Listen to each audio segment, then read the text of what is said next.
I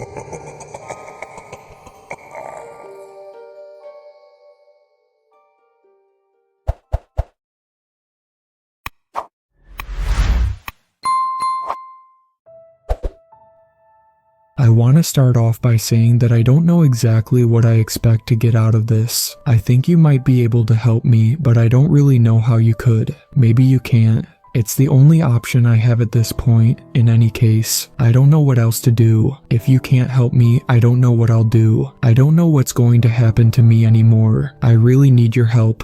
I'm a 911 dispatcher, or I was. I had been doing it for about 9 years now. It was a nice job. Well, one that puts food on the table, at the very least. I was good at it. Not a lot of people could take a job like that, but it was not too bad for me. Though there have been hundreds of dire events people have called for, it was rather uneventful for myself. I just sit in that room answering call after call. Nothing much happens in that room. Nothing much happened to me in general. I had a pretty ordinary, uneventful life. About a year ago, I'd say, this woman called in. No phone number. It happened sometimes. Our department spent our money on things other than an upgraded phone system, but that's beside the point. She called in about a burglary that was about to happen in this rather poor part of town. She hung up pretty fast. I couldn't get in a word, but I don't know, I guess I didn't think too much of it. It was not often that a person called in regarding something going to happen rather than something already happening, but it happens sometimes. Sometimes people catch wind of a crime through word of mouth or see someone suspicious in their neighborhood before they do anything, and don't know who else to call. I thought that this was one of those instances, and handled it accordingly. I informed the police, and the police staked out the house that was supposed to get burglarized. Sure enough, a couple of guys tried to break into the place. They were caught before they could even get through the window they had broken open, from what I had heard.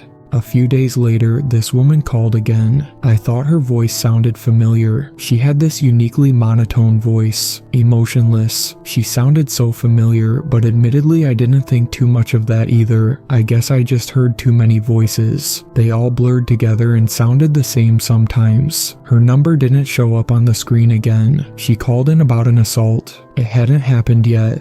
This felt odd to me. Assaults like this seemed like typically an in-the-moment thing. It usually was not planned ahead enough for someone else to know about it. I had a strange feeling about it, but she had hung up just as quickly as she had the first time, without letting me get a word in. Of course, I informed the police again. The man was caught at the exact time and place that the woman on the call had said, trying to assault a woman on the street, and with a knife. It didn't seem premeditated. The news articles said that the man was drunk.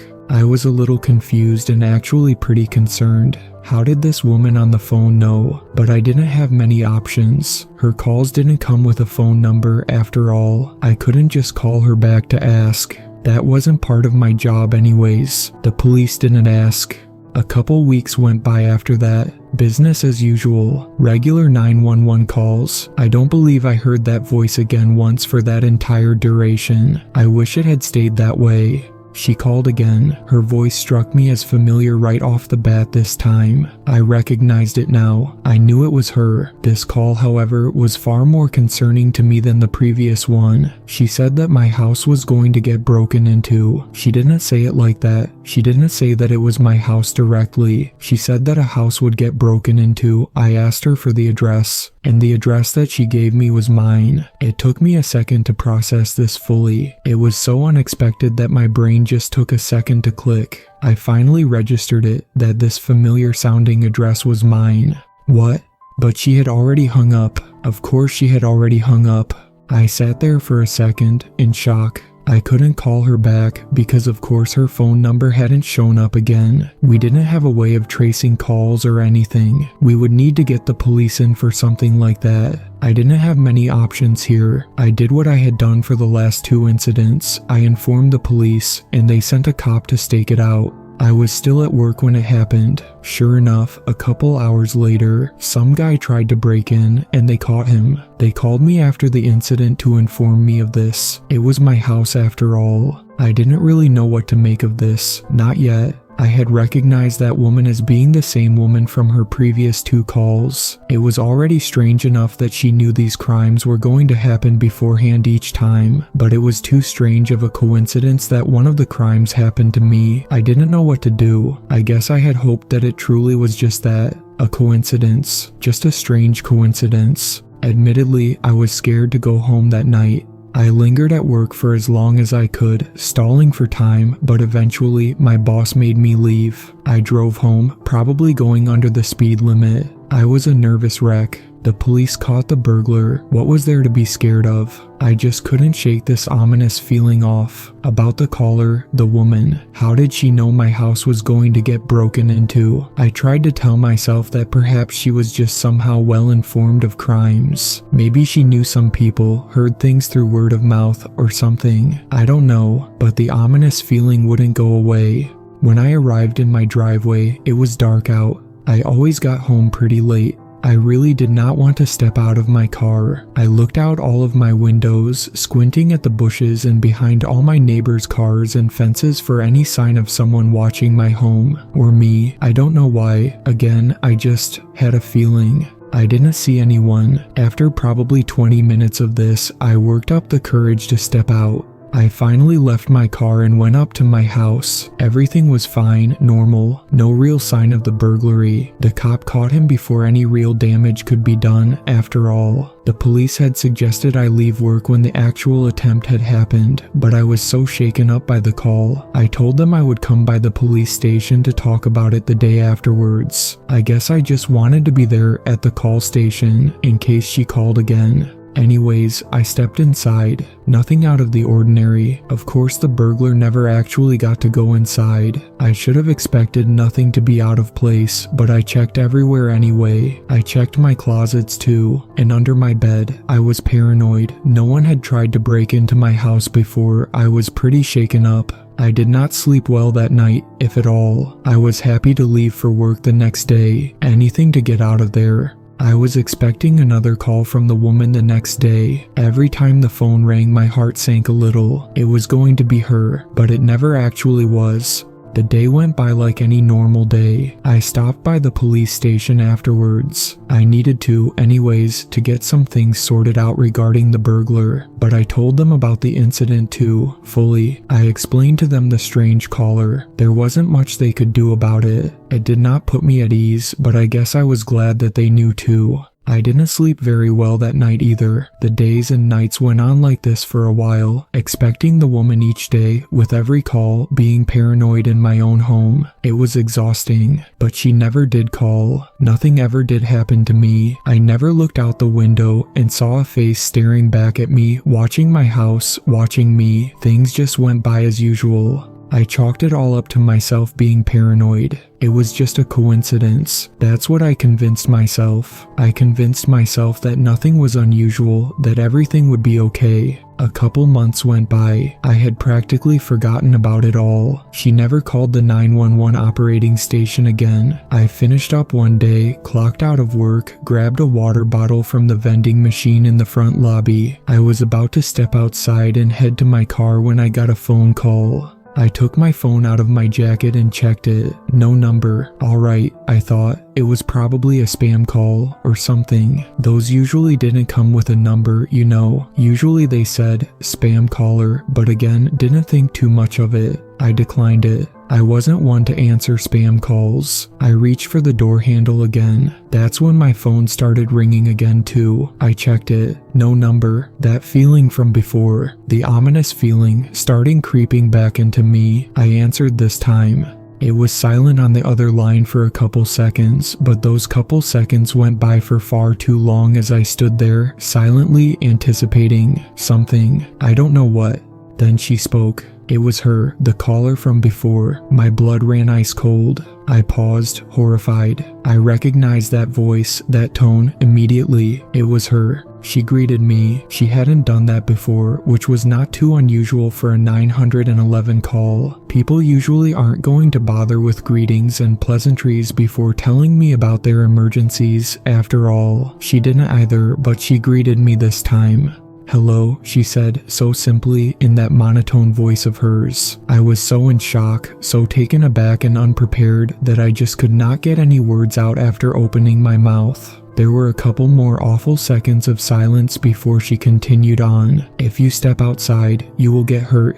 She hung up. Just like that, she hung up. My jaw was still agape, wordless. I didn't get to say a thing before she hung up. My heart was beating out of my chest, and I was frozen in front of the glass door in front of me. "If you step outside, you will get hurt." I finally snapped out of it and quickly backed far away from the front door. I ducked into a nearby hallway where the elevators were, away from any glass doors or windows. That was that woman from before, the caller from the burglary incident, the one who knew. How did she know I was about to leave? Was she outside the building, watching me through the door? The timing was far, far too perfect. How did she find me, and what did she mean by "I will get hurt"? If she really was out there, was she about to hurt me? I stood in that hallway with the elevators for ages. I didn't know what to make of the situation, but I sure as hell was not stepping outside. I didn't know what to do. I was terrified. My legs were shaking. I could barely breathe. I tried to call her back, fearfully, but the call could not go through, not without a number to call back to. Finally, I called an elevator and went back up to where my coworkers were still getting ready to leave. I must have looked so scared. They were able to tell right off the bat that something was off. I told them what had happened. I told them about the incident a few months ago too. I was lucky to have such sweet, caring coworkers. One of them, a buddy, a coworker named Trevor, offered to walk with me outside. Trevor was a big guy, strong. I felt a little safer with this idea. If this woman came up to me to hurt me, I was sure Trevor would be able to protect me. I was still scared, to be sure, but if Trevor was there, maybe we could safely find the caller and put a stop to this all. We went back down the elevators, Trevor and I. I was still terrified. He went outside first. I didn't want to linger too far behind. I didn't want to be alone. I stuck close behind him and stepped outside as well. The chill of the night air hit me fast. It was dark out, apart from the light shining from the sidewalk lanterns by the entrance and out of the upstairs windows where some of my coworkers still were. They were probably watching us. Nothing happened at first. Trevor and I both looked around, observing our surroundings, looking for her in the darkness. I stood beside him, still sticking rather close to the entrance. Then, I heard a noise. It happened so fast. I didn't have time to process anything. Trevor didn't either. I looked beside me at Trevor just in time to watch an air conditioning unit fall from an upper floor straight onto his head. Trevor collapsed just as fast. As soon as it hit him, I heard a sickening noise, one of hard metal hitting soft flesh. Another, far louder noise rang through the air as the unit hit the ground. He laid there, sprawled out on the floor, completely unmoving, the AC beside his head.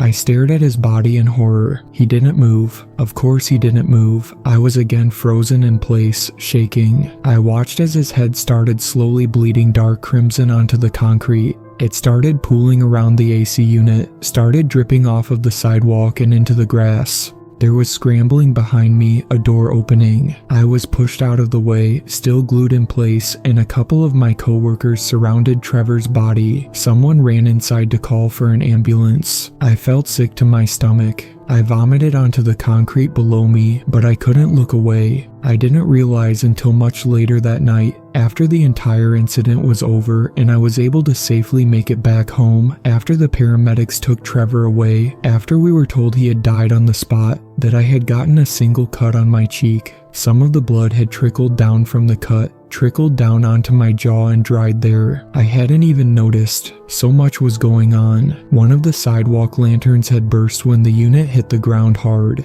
The glass had cut my cheek. I had gotten hurt. Trevor had gotten hurt. Would I have been the one hit by the AC unit if I hadn't gotten that call? Surely not. It was horrific timing, but it fell on its own, didn't it? The woman had completely slipped my mind during the incident. I realized this later too. Was she out there? Did she see it happen? Did she plan this somehow? How did she know? I didn't go to work the next day, or the day after that, or the day after that. I was terrified, scared out of my mind. I stayed locked in my room, curtains shut. I didn't know what to do. I constantly checked my phone, waiting for her to call again. I blamed myself for Trevor's death, blamed the woman, blamed the police for not helping me find her. I picked my phone up time and time again. I tried to find ways to call her back, scoured the internet for ways to figure out who called me. Nothing worked. I couldn't do anything. I didn't get any sleep. It was awful. My boss came by after a couple weeks or so. He was kind. He knew the entire incident was horrifying for me. He let me stay home for a while on paid leave, no bothering me. It was considerate of him. He came to check on me because I hadn't been answering any calls. Not when there was a possibility I'd miss one from her if I did so. That was kind of him too. I let him in. I was hesitant. Opening the front door was scary, and the daylight behind him was blinding, considering I had kept all my curtains closed for that entire 2 weeks. We sat on my couch. He told me he understood how traumatizing the situation must have been for me. He told me he got it, and they were all sad about Trevor's death too, but I needed to come back into work again. I understood. I expected as much when I saw him through the peephole. He offered a ride, said I could come back today, said that maybe being around my other coworkers again might help.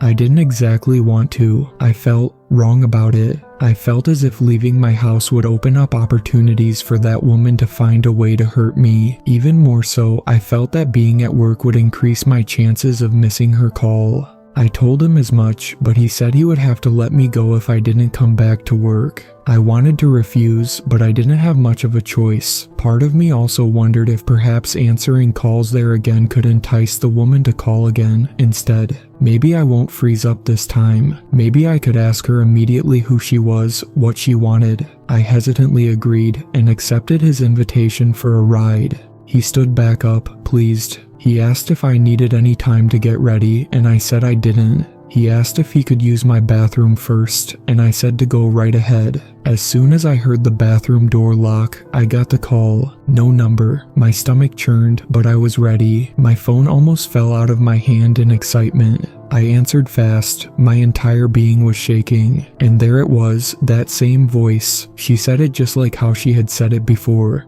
Hello. I didn't hesitate this time. Who are you? What are you doing to me? How do you know? Silence. A few seconds of silence. I was on the edge of my seat, breathless, waiting. If you get in that car with him, you will die. She hung up as soon as she finished the final word.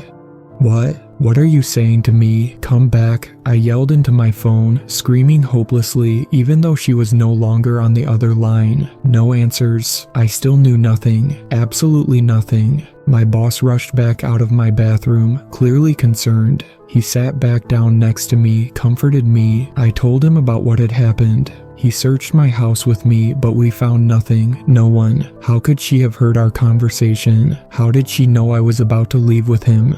He thought that maybe she had some sort of listening device on my phone. I didn't even hesitate. I threw it at the wall, slammed it against the counter, cracking the glass. I turned it off, opened my front door, and threw it as hard as I could into the street. I begged my boss not to go. He offered me a ride to the police station instead of work. I refused. If I get in that car with him, I will die. He called the police for me with his own phone before leaving. He waited with me until they arrived, then left for work. I begged him not to go, insisting that something would happen to him on the way. He had to get to work though. He thought it was nonsense. A car crash, a 3-car pileup. His was T-boned. It was fatal. They said it was a drunk driver. She couldn't have known, but she knew. If I went with him, I would have been dead. I was not going into work at that point. Again, the police could do nothing for me. The call was untraceable. Useless assholes. I stayed home. I didn't care. I needed to get to the bottom of this. I bought a new phone. I waited. I got them to put my old number, the one from the phone I had broken and tossed away, onto the new one. I checked it obsessively throughout each day, waiting for that call from her. I looked up different ways to immediately trace a call. I could try a couple right after a call had ended, if only she would call.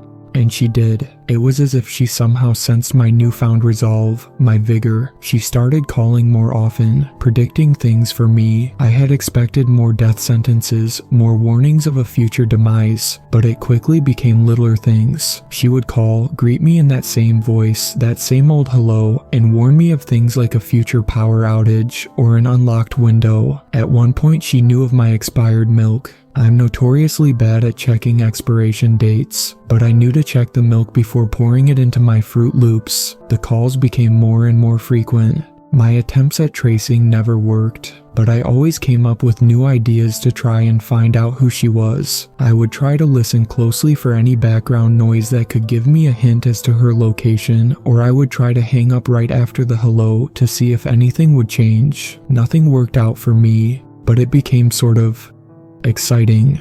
It was a game of cat and mouse. I wanted to find her.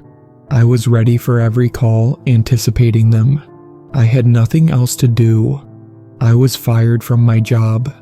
I didn't even care. I became excellent at heeding her each and every warning. Nothing bad happened to me anymore. I was in complete control. I was actually grateful. I didn't even care that she somehow knew what I was doing and what was going to happen to me at all hours of the day. I just wanted to know who she was, my guardian angel. Nothing bad was going to happen to me with her watching over me. She made me feel so safe. I relied on her. The woman called me one night as I was sleeping. I picked up happily nevertheless, as had become the norm. Hello, same monotone voice. She was the only person who called me anymore. Hi, I answered grinning. They see me. She hung up. I sat there for a second, processing. They see me. This was the first time she referred to herself, the first time she didn't give me a warning. I didn't know how to react. I sat there, motionless, shocked. They see me. I jumped out of bed, now genuinely distraught. What? I paced for the rest of the night, waiting for another call. I waited for something to happen, waited for it to make sense. Nothing. Days went by without a call from her. Bad things started happening to me again, things I had stopped looking out for. Days and days, weeks. I checked news articles, Facebook, radio stations. Did the police find her before I did? There wasn't anything about it anywhere. If so, I called the station. They had no idea what I was talking about. I kept all my curtains open, my doors unlocked, hoping she'd show herself, show how she knew what was happening in my life, come back. I looked out my windows, hoping to see a face peering in at me. One never did.